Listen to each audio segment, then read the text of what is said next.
Reader says to AK. I find your blog both inspiring and educational. Having read varied opinions on the topic of CPF, I felt compelled to share my thoughts. Since I started working after graduation, I have been transferring all my money in the OA into my SA. This was on the advice of my mother, who despite having only pre-university education, knew the power of compound interest. Many of my friends worry that they will not be able to afford a flat in the future if the money in the OA is transferred to SA. On the other hand, I thought that I would remain single forever and thus would not need to buy a flat.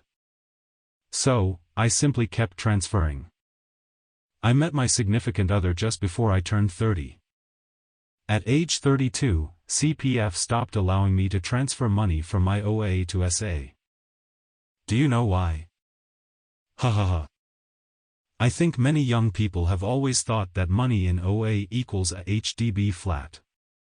Many fear that if they cannot afford a flat, they cannot get married and would risk losing their significant other. Others who are single want to have the option of being able to use the money in OA when they want to.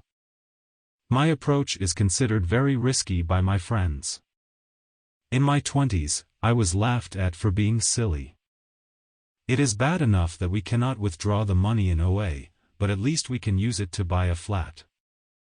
Why so silly to lock it deeper into SA when we won't see it until we reach retirement and have a minimum sum?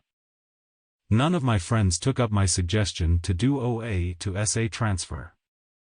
I can understand the rationale of those who need to buy a flat. But I cannot understand the rationale of the rest.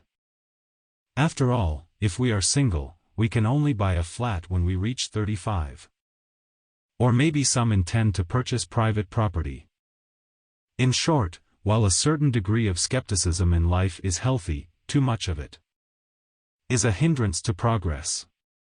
We waste time when we hesitate, and as you have mentioned it, compound interest is magic that takes time. I cannot agree with you more.